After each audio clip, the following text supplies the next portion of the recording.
Hola, ¿qué tal?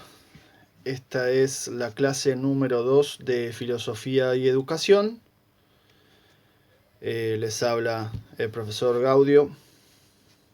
Comenzamos hoy con el eje número 2 del programa. Previamente algunas reflexiones básicas y alguna articulación con el eje 1 y la clase número 1. Reflexiones básicas. Después del primer encuentro virtual, quisiera señalar dos o tres. En primer lugar, paciencia. Lo habíamos dicho, pero lo volvemos a decir para ustedes, para mí, para ambos, para todos y todas. Porque, bueno, las redes, la virtualidad tienen una lógica de inmediatez, de velocidad, de aceleración y por ende también de ansiedad, y que tenemos que poder manejar para justamente sobrevivir. Así que bueno, paciencia, paciencia con distintas cosas, con los tiempos y demás. En segundo lugar, y este ya es un aprendizaje más personal, las clases, por lo que pasó con la primera clase, no convendría que sean tan largas o archivos tan pesados. Así que vamos a hacerlas un poco más cortas en tiempo, por lo menos, intencionalmente, vamos a ver si sale.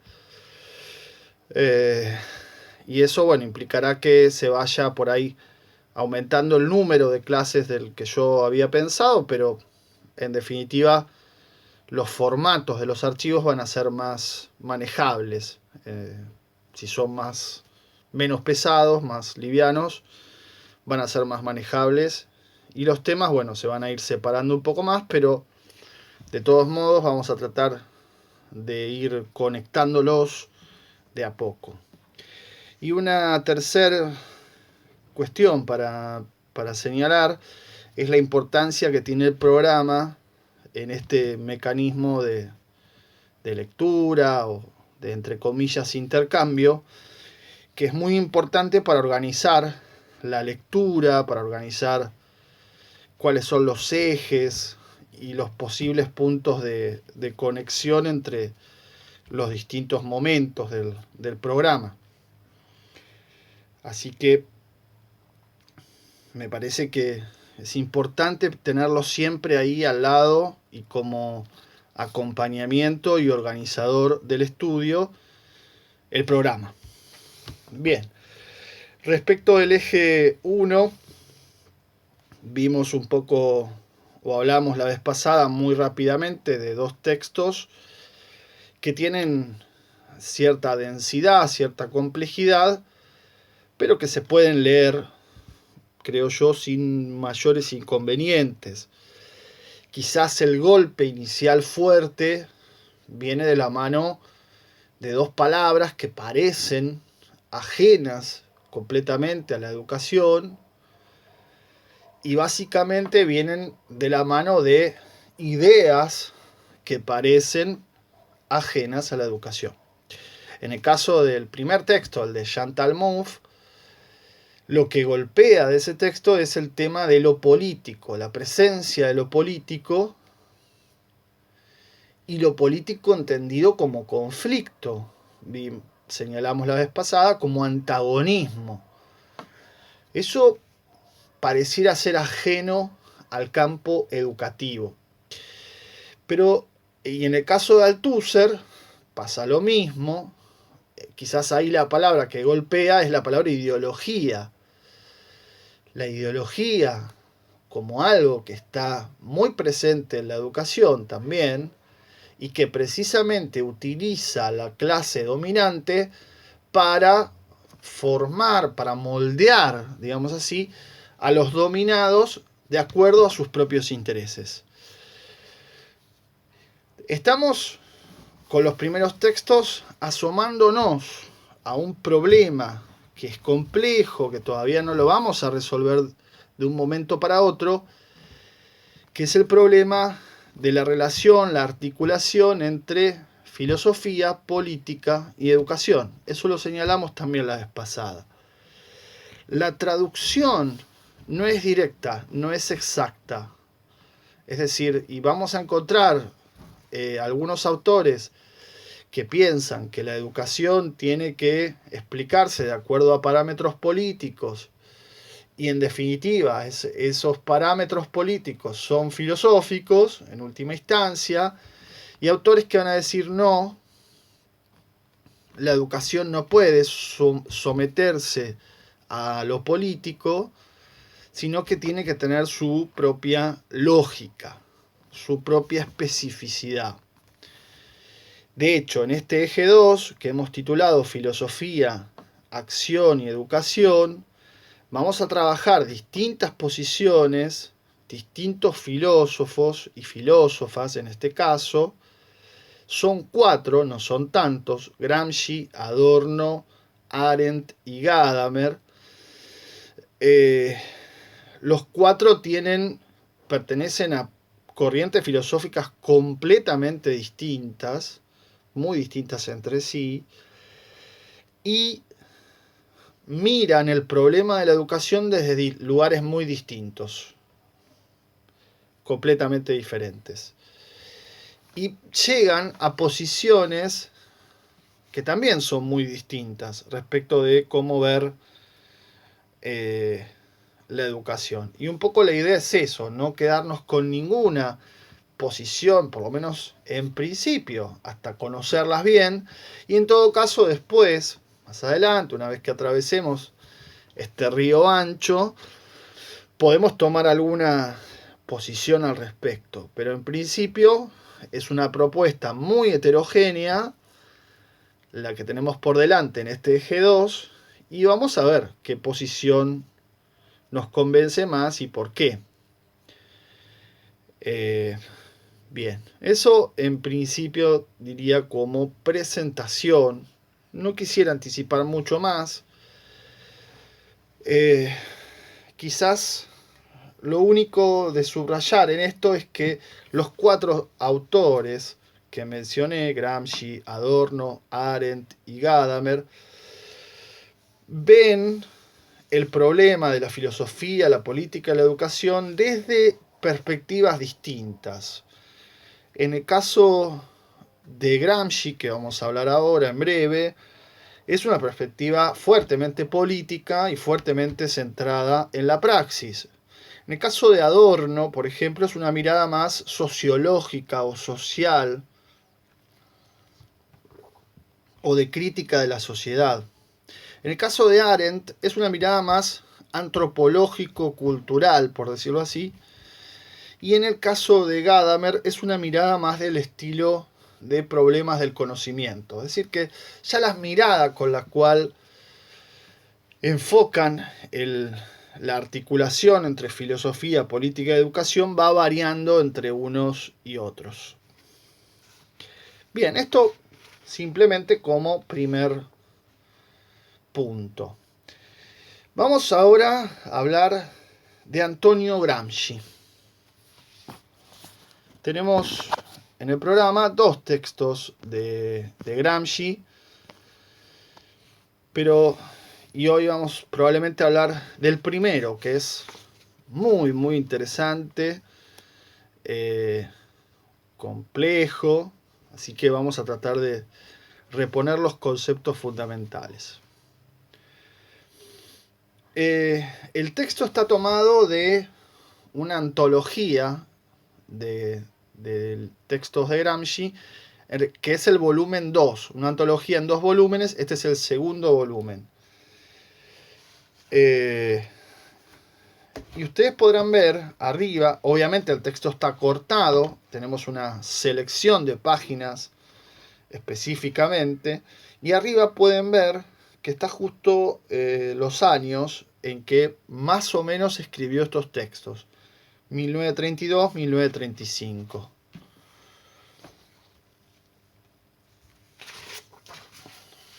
Bueno, tengo que hablar un poco de Gramsci.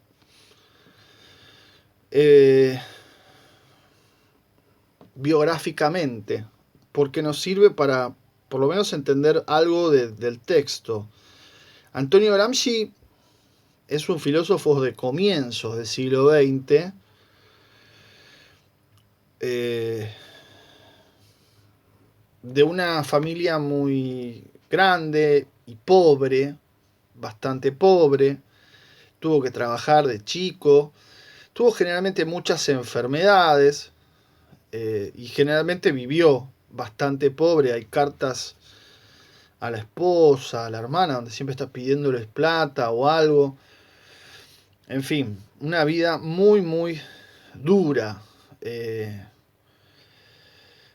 Tuvo muchas enfermedades y eso no impidió que sea no solo un pensador, un gran pensador, a mi juicio de los más grandes del siglo XX, sin duda. Quizás en filosofía no está tan valorado, a mí me parece que mal, erróneamente. Fue un militante, además de todo eso. No solo un gran intelectual y un gran pensador, sino un militante comprometido. Comprometido en los dos sentidos. Era un tipo muy estudioso, pero al mismo tiempo un tipo de mucho contacto con la gente, en ese caso, en esa época, con los obreros. Formó parte de la fundación del Partido Comunista Italiano en 1921. Fue poco después electo diputado y es famoso, de hecho, el discurso que pronuncia contra Mussolini en la Cámara de Diputados, y cuando Mussolini llega al poder, obviamente, fue encarcelado por el fascismo y prácticamente pasó desde 1926 hasta que se muere en 1937, pasó el resto de su vida en la cárcel. En la cárcel escribe 30 y pico de cuadernos y los tiene que escribir de forma tal que cuando lo leen los carceleros o la autoridad que sea, no lo quiera destruir. Entonces, bueno, esos cuadernos están como encriptados, digamos así, y eso es lo que hace que la lectura de este texto sea un poco difícil. Se esconden a veces los conceptos en Gramsci. Pero bueno, también es súper interesante hacer el caminito de poderlos entresacar. Su estado de salud empeora, tuvo un par de momentos muy críticos, de hecho una parálisis, no recuerdo si un derrame, bueno, tuvo muchos problemas de salud. El texto que nosotros vamos a ver ya lo escribe estando mal, digamos así. Y los títulos en general de los libros de Gramsci y de las secciones que tenemos acá, por ejemplo, no los puso él, sino que están el orden y los títulos está armado, digamos así, por editores que vinieron después y que fueron reconstruyendo cada uno de esos cuadernos. De ahí la dificultad a veces de moverse uno en el pensamiento de Gramsci. Bien, empezamos con un primer concepto, que es el concepto de ideología. Acá pueden encontrar mucha familiaridad con Althusser, pero bueno, claro, recuerden que Althusser escribe el texto del que hablamos la vez pasada casi 40 años después que Gramsci, que le interesa el tema de la ideología, justamente, cómo ha ido cambiando el significado de la palabra y cómo de golpe se transformó en algo despectivo, ¿no? En algo malo. Decir que uno tiene una ideología pasó a ser algo malo, básicamente porque, dice, se confunde la ideología de una clase social con las ideas arbitrarias de un individuo. Fíjense cómo será eso, que el fascismo es prácticamente la confusión de la ideología de un individuo como ideología de todos. Y él distingue entonces entre dos tipos de ideologías arbitrarias, que son más bien movimientos individuales, o que buscan la polémica meramente intelectual, y ideologías orgánicas que él considera que son súper necesarias y que sirven para organizar las masas, con lo cual no habría que ver nada malo en todo eso. Entonces hay como dos sentidos entre unas y otras. O sea, no toda ideología es mala, las ideologías son, entre comillas, malas, cuando en realidad lo que se quiere con ellas es engañar. Y sobre todo hacer pasar las ideas de un individuo, o podríamos decir, con Althusser, de una clase social, como ideas de todos. Ahí se está tratando de engañar. Bien, pero claro, Gramsci confía en que eso se va a poder desenmascarar, digamos, ese engaño ideológico se va a poder resolver. Por eso entramos ahora en una serie de conceptos fundamentales en el pensamiento de Gramsci, y en un apartado, estamos en la página 364 del primer texto de Antología 2, un apartado que podríamos titular, no figura, pero proponemos un título, Filosofía y Pensamiento Crítico. Este texto es importantísimo, fundamental. Gramsci parte de una idea fuerte: todos somos filósofos.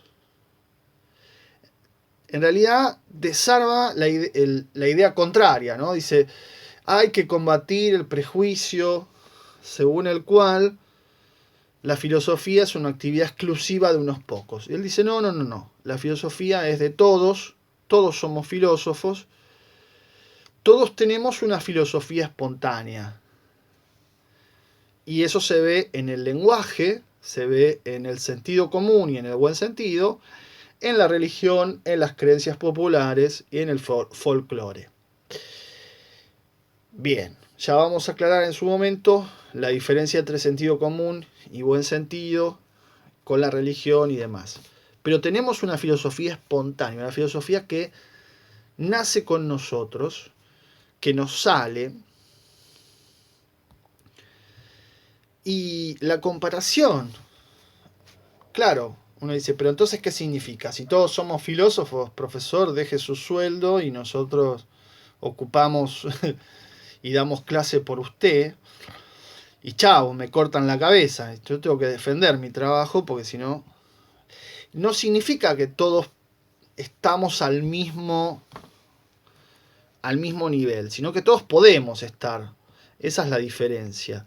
Todos somos filósofos porque todos pensamos y todos actuamos de acuerdo con determinadas ideas.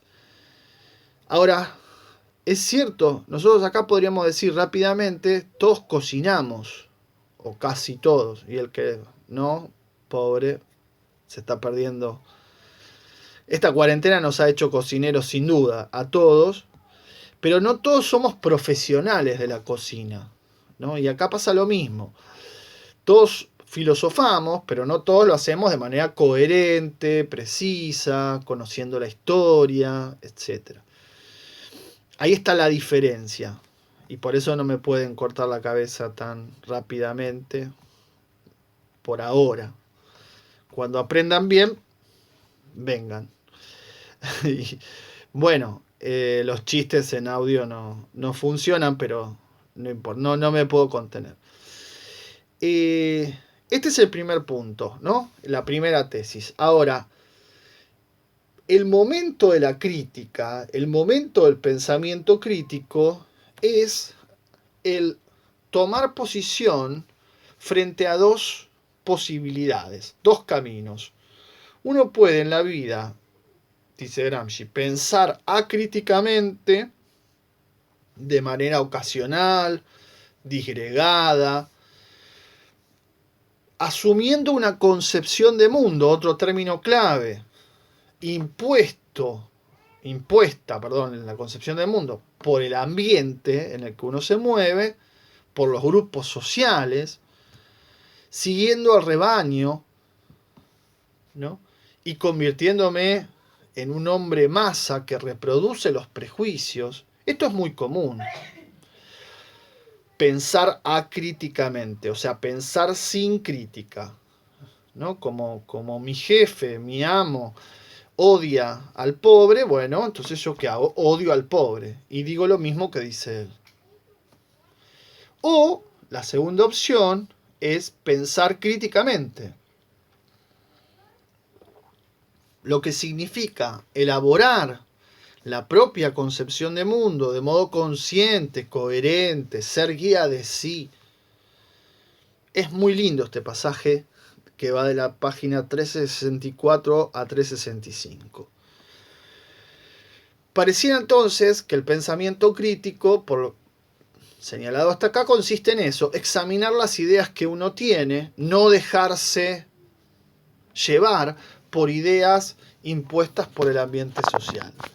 Pareciera eso en principio.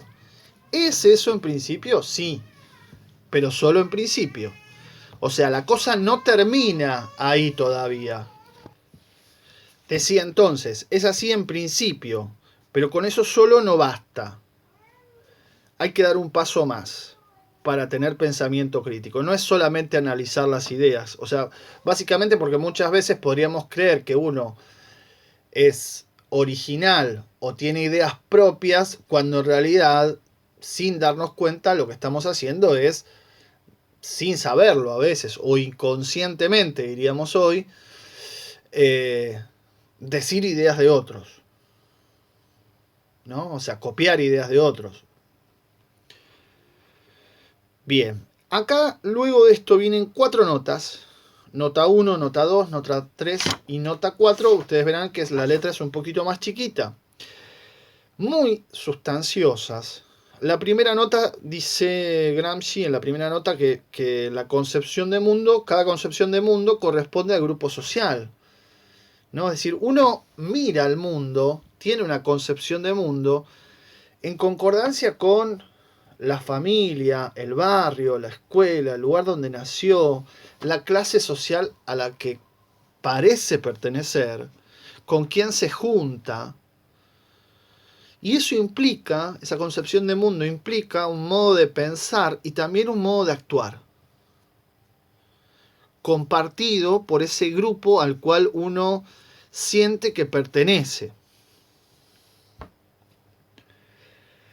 De modo que cada concepción de mundo implica, insisto, una manera de pensar, una manera de actuar, y pensar críticamente significa poder criticar esa forma dada. De hecho es así, ser adulto implica poder criticar la familia, la educación, las instituciones que nos formaron, los padres.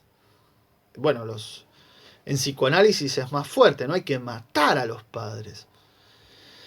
Y entonces, pero claro, no de manera literal, sino que eso tiene un significado para nuestra conciencia. Pero acá lo que sí, digamos, es importantísimo poder ver nuestra posición social fuera de esa posición social. Si no, estamos como dentro de una burbuja. Bueno, acá tenemos que salir de la burbuja para poder ver la burbuja y ver otras burbujas. Recién ahí vamos a tener una concepción, un pensamiento crítico sobre nuestra concepción de mundo. Y para eso es muy importante, como en todo, lo mismo va a decir en la nota 2, ver el desarrollo histórico. El desarrollo histórico nos abre la cabeza. El sentido histórico nos muestra que lo que pasa hoy, que parece absoluto, no lo fue. No es absoluto. Tiene muchos años. Se repite. Más vieja que la injusticia, ¿no? Como dice el refrán. ¿Qué quiere decir eso? Que la historia te va a mostrar cómo llegamos hasta acá todo el tiempo. Y eso permite romper inmediatamente la naturalización de lo dado. Hubo tiempos que fueron distintos, hubo tiempos que podrían haber conducido a otra cosa, Por lo tanto, lo que sucede hoy no es inevitable. Es lo que sucede como resultado de una serie de cosas que pasaron. Y de esto hay miles de ejemplos. Miles de ejemplos. Entonces, un pensamiento crítico, de verdad, tiene que tener en cuenta la historia, es decir, cómo se ha llegado a pensar esto, y tiene que tener en cuenta el posicionamiento social. Recién ahí, cuando el pensamiento crítico tiene en cuenta la historia y la posición social, es realmente crítico, es un pensamiento crítico en serio. ¿Y qué quiere decir esto? Que en la modernidad, en los siglos particularmente 19-20, vamos a ver en el próximo texto de Gramsci, en el segundo texto de Gramsci, como él lo dice claramente. La burguesía, con la Revolución Francesa, con la Revolución Industrial, se presenta como modelo y universaliza sus valores. Entonces todos tenemos valores burgueses porque hay una clase dominante que quiere difundir esos valores. Pero no fue siempre así. No todas las sociedades fueron así. Y no tiene por qué ser así. Ese es el otro punto. Para eso necesitamos justamente que nuestro pensamiento crítico esté posicionado histórica y socialmente. La nota 3 habla del lenguaje. Todo lenguaje supone una concepción de mundo, y en toda concepción de mundo se recorta, se ve la realidad de determinada manera. Entonces, ver la realidad de determinada manera implica que hay algo que se ve y hay algo que no se ve. Acá critica Gramsci los dialectos. Los dialectos son las lenguas de las distintas regiones de Italia, que son muy diferentes realmente entre sí, y que él dice, bueno, eso son visiones provincianas, ¿no? Hay que abrir el lenguaje para poder ver más allá. Y por último, la nota 4 señala la tarea de la filosofía. La tarea de la filosofía es socializar el conocimiento. No quedarse en grandes descubrimientos, ¿no? Esa idea del filósofo como alguien que está solo, lleno de libros, en una torre, aislado o en una montaña, ¿no? Separado de la sociedad, sino al revés. El filósofo tiene que estar entre la gente, metido en la gente y pensando cómo las ideas pueden transformar la realidad. Si las ideas no se socializan, no concientizan, digamos así, no difunden el pensamiento crítico, y es más bien una jactancia de unos pocos y no sirven demasiado. Conclusión. Bueno, conclusión la podemos marcar acá en este apartado que se titula Conexión entre el sentido común, brevísimo, la religión y la filosofía. Acá Gramsci dice, bueno, la filosofía es un orden intelectual, es un pensamiento coherente, digamos, que se puede unificar, mientras que el sentido común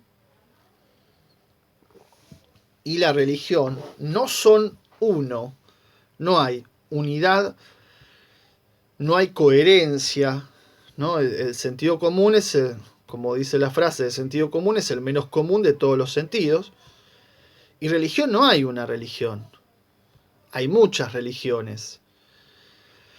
Y entonces, lo que tiene que hacer la filosofía como orden intelectual o como pensamiento crítico es criticar y superar el sentido común de la época. Y acá aparece la otra cuestión que no hay que confundir, para extraer el buen sentido. El buen sentido coincide con la filosofía.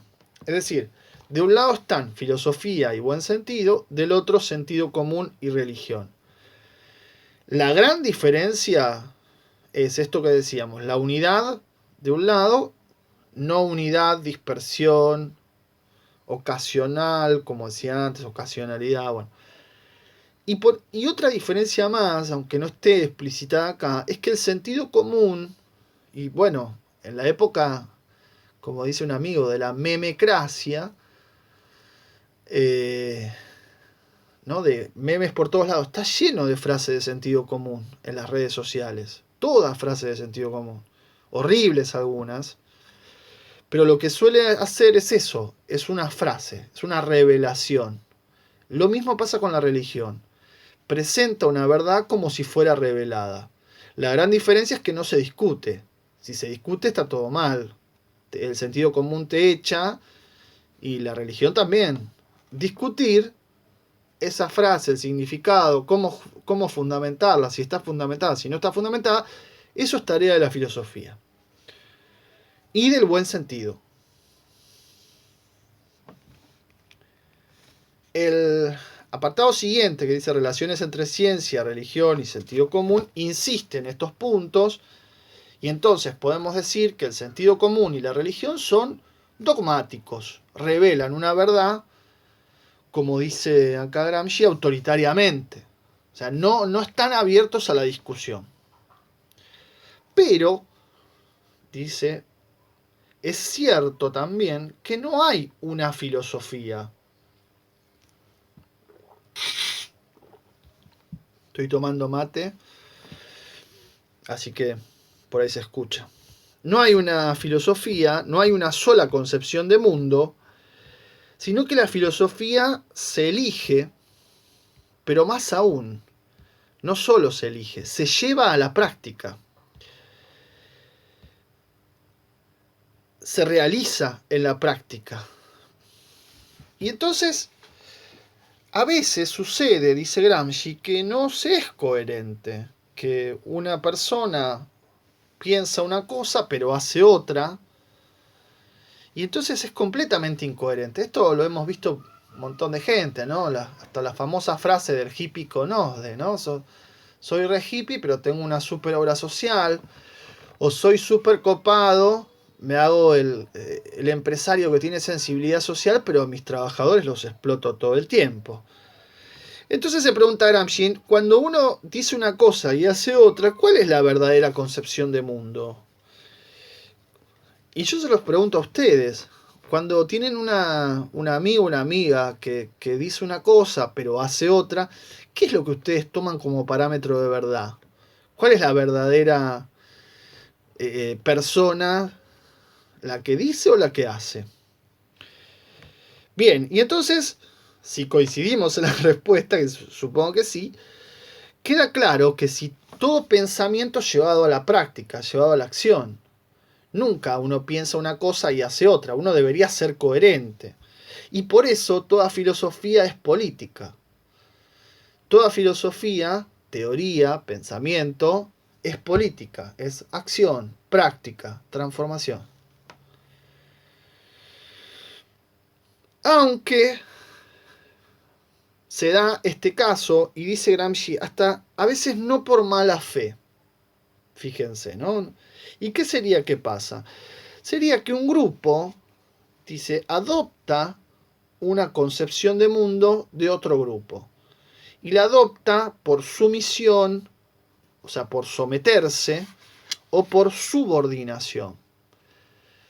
Y esto es lo que sucede, justamente. Lo que se da es que el sector dominado, el sector bajo de la sociedad, adopta como concepción de mundo la visión del grupo dominante.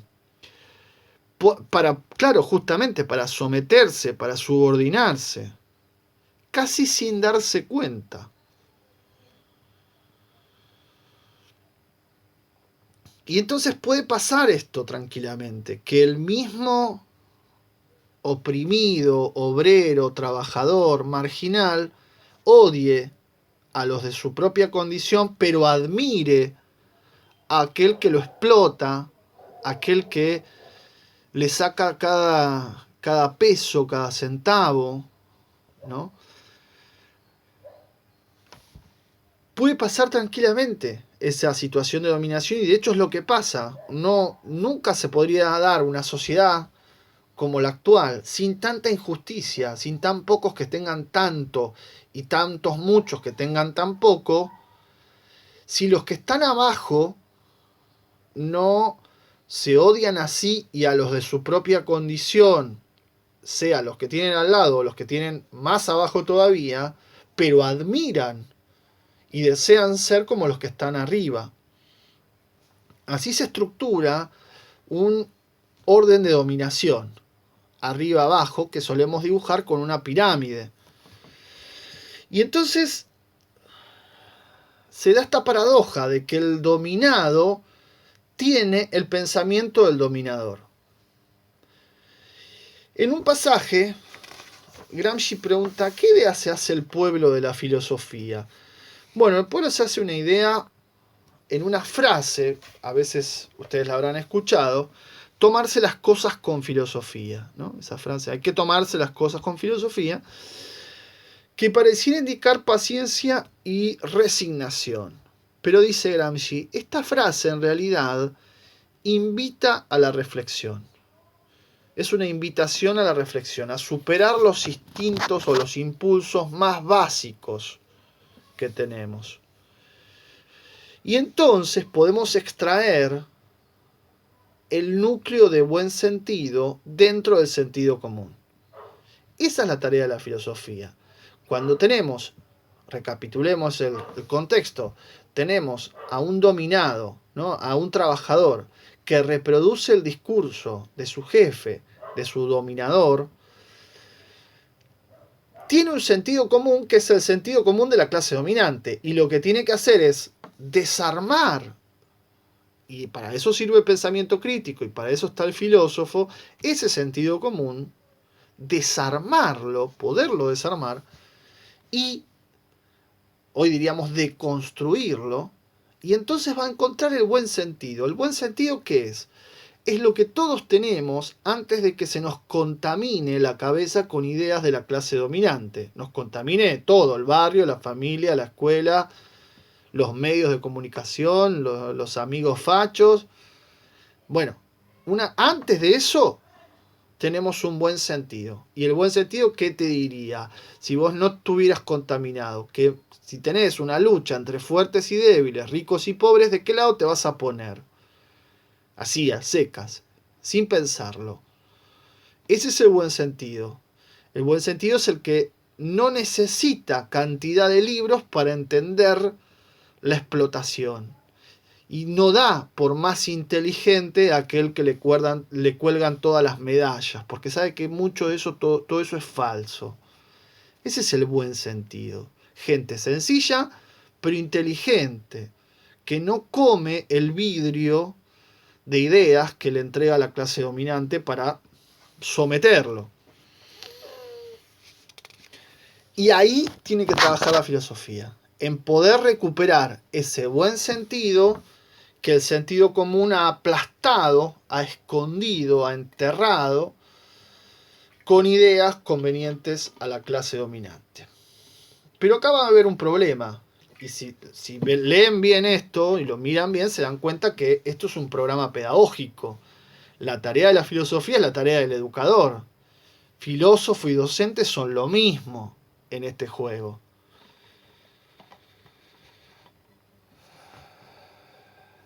Bien, pero acá hay un problema que es lo que Gramsci llama el problema fundamental de toda filosofía, de toda concepción de mundo o de toda ideología, que es justamente cómo preservar, cómo lograr y conservar la unidad ideológica del bloque social.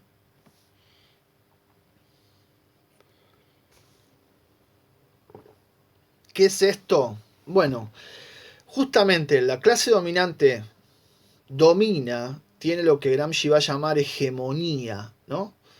Tiene el control, el dominio, el poder.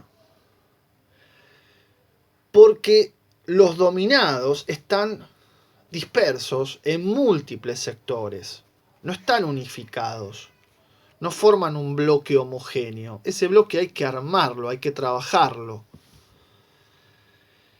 ¿no? El famoso dicho latino, divide y reinarás. Significa eso, que el abajo tiene que estar bien disperso. Porque entonces, si se unifica, son muchos más. No hay policía, no hay cámaras, no hay control que los pueda contener. Pero el tema es que nunca se unifiquen. La hegemonía burguesa se da justamente en la medida en que se consolida, se propaga y aumenta, en la medida en que los sectores de abajo de la pirámide social no logran unificarse. No logran esta unidad ideológica sobre la cual, dice Gramsci, tenemos que trabajar. ¿Quién lo logró, sí, históricamente? Bueno, lo logró la religión católica. La religión católica sí lo logró, porque se ocupó de la educación de los niños. Claro, ¿qué logra la religión católica? La unidad entre intelectuales y masa, entre pensadores y almas sencillas, dice Gramsci. ¿Con qué? Y con el catecismo, con los jesuitas, con distintas formas de llegar a los que están más abajo. Y entonces ahí logran unificar. Pero por ejemplo, segundo ejemplo, la filosofía inmanentista o la filosofía moderna no logra unidad porque no se ocuparon de la educación de los niños.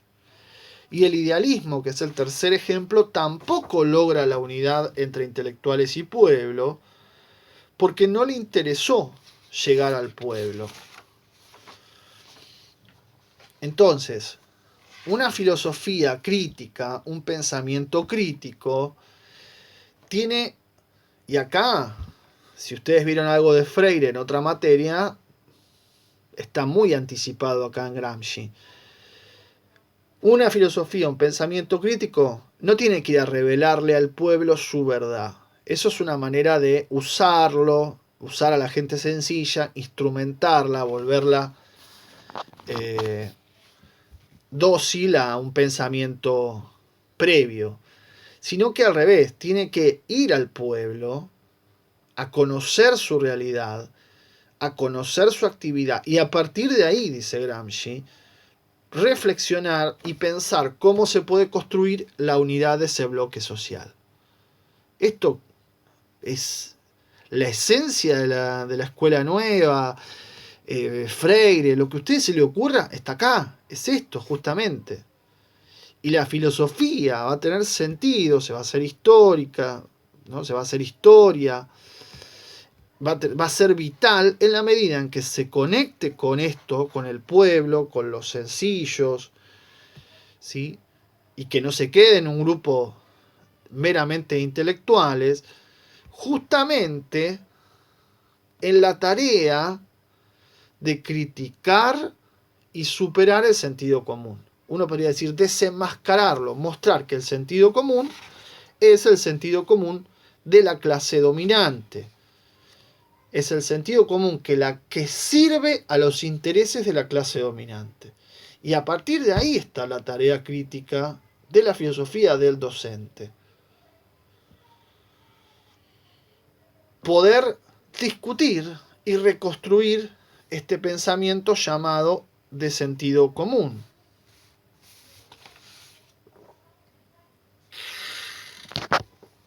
Bien. El texto aquí se corta, tenemos un apartado más, se corta en la página 371, el último párrafo ya no lo tomamos, y después tenemos que continúa con otro apartado que se titula ¿Qué es el hombre?, en la página 437. Bien.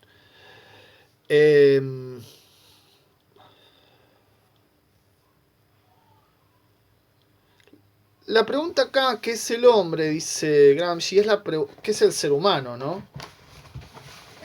Es la pregunta principal, primera y principal de la filosofía, pero que no hay que hacer en un sentido individual o singular, sino pensarla siempre de manera social, colectiva. Y la pregunta apunta a qué puedo llegar a ser, qué puede llegar a ser el ser humano, qué puede hacerse. Y esto es muy importante porque, aunque parezca mentira, el pensamiento crítico no es solamente destructivo.